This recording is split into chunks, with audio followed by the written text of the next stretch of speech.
What is up, guys? RSC6414 here, back with another video. This time I am reviewing WWE NXT. Watch it on Hulu. Show is whatever. Wasn't my favorite episode, wasn't the best, but it was bearable, I should say. Some okay stuff here. The main event was really good, and we had some appearances by a couple people that I'll get to later on.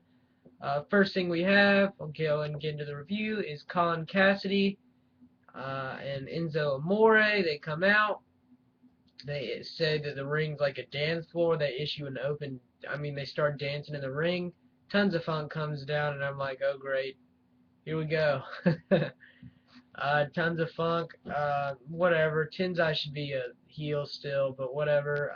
They come out, they dance with Enzo Amore and Colin Cassidy. Enzo Amore and Colin Cassidy try and get out of the ring, but Mason Ryan blocks their exit way because, as most of you know, in the handicap match, Enzo Amore and Colin Cassidy beat Mason Ryan. Mason Ryan puts it back in the ring, slams Enzo Amore, and then ends up dancing with Tons of Funk and does a little that mess with the claws. Whatever, kind of dumb, but yeah, that's all I'll say about that. Next match we have is Charlotte Flair, Ric Flair's daughter, versus Sasha Banks. This match you knew who was going to win going in because this is only Charlotte's second match, and it'd make most sense if she would win here. So she dominated most of this match. Sasha Banks got a couple things in, some knees to the face, some arm drags. There were some chops by Charlotte and Sasha back and forth where Sasha basically started slapping Charlotte instead of chopping her. And then later on, Charlotte did some like gymnastic moves and stuff like that. But basically what she hit her with was the running rolling cutter. I think that's what it's called.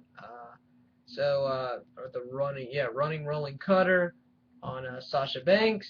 Charlotte Flair, the same move she hit Bayley with a couple weeks ago, she hit Sasha Banks with, so it looks like that's her finisher. Charlotte Flair wins here. Okay match, nothing special. And we have a Tyler Breeze segment. Most of you know he debuted last week and won his debut match. His gimmick is like a male model, but he's backstage with Renee Young. He doesn't really let her talk and just interrupts her and says how good he looks and stuff like that. And then that's basically it. It's kind of funny, I guess. Next match we have is Mickey Keegan and Aiden English going up against the Wyatt family. That is right. Eric Rowan and Luke Harper back in NXT Full Sail University. But this is their last match they announced. But basically what happens, they come out with their new entrants. They're already in the ring. They go at Aiden English. Luke Harper hits a running clothesline on Aiden English, and then Eric Rowan hits the splash for the 1-2-3. Eric Rowan and Harper win. After the match, Wyatt delivers the Sister Abigail /STO on Aiden English, and then Bray Wyatt cuts a really cool promo segment at the end, really good on the mic, and just basically talks about how he's not afraid and how the big dogs aren't going to bring them down, and stuff like that. The fans they get a big pop, but Bray Wyatt says this is the last time they're going to be in the NXT arena, but they're not hard to find. All people have to do is follow the buzzards, and that's basically it. So it looks like we won't be seeing the Wyatts in NXT anytime soon. But yeah, good appearance by the Wyatts. I liked it and I enjoyed it. So yeah. Next thing we have is Corey Graves versus Scott Dawson. Scott Dawson, Adrian Neville says he'll accompany him to the ring in case the Wyatts attack, since they beat the Wyatt family for the tag team championships 2 weeks ago. Or maybe it was a week ago, I can't remember.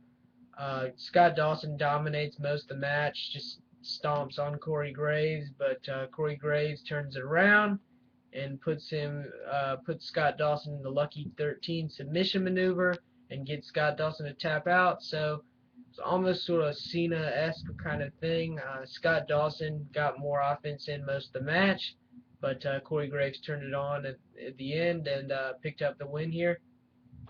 Then we have Dean Ambrose comes out with the Shield, Roman Reigns and Seth Rollins, and Dean Ambrose, they're talking trash to Corey Graves and Adrian Neville, who are in the ring. Big appearance by the Shield, first time they've appeared in a really long time. I think the last time they appeared was when they attacked Corey Graves, so this was big. But basically, Dean Ambrose says if he wants to face a real wrestler, he'll face him. And Dean Ambrose issues the challenge to Neville. Neville says he accepts, but let's make a twist. We're going to put the United States Championship on the line, and that match is going to happen right now. That's what he says. Then Ambrose says, whoa, whoa, whoa, I'm not an NXT chump. Excuse me. I'm not an NXT chump. I'm going to put the title on the line when I want to. How about we do it next week?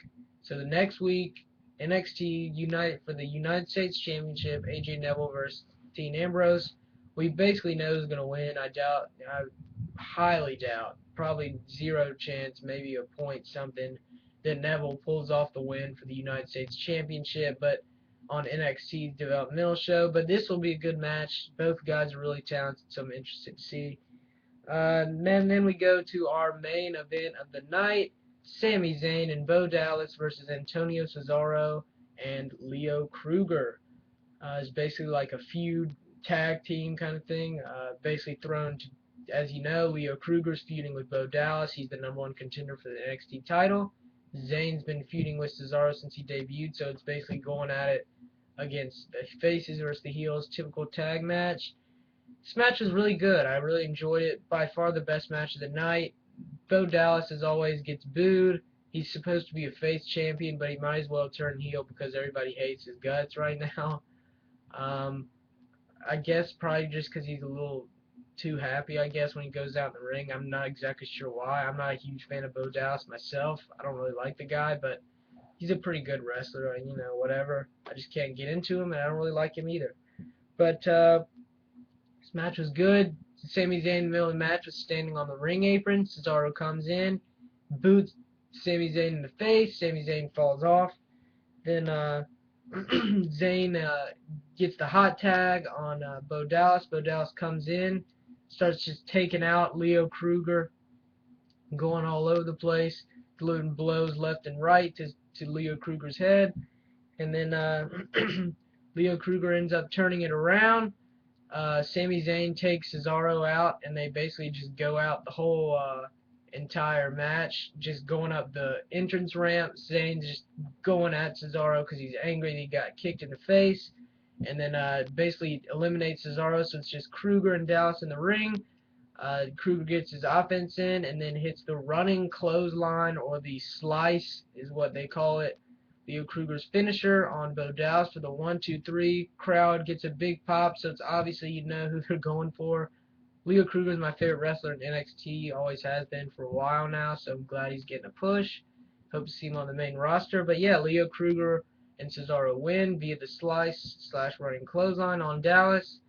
Decent show overall, not great though, I wouldn't say. There's really one match I really liked and a couple appearances. Overall, I give the show 4.5 out of 10. So yeah,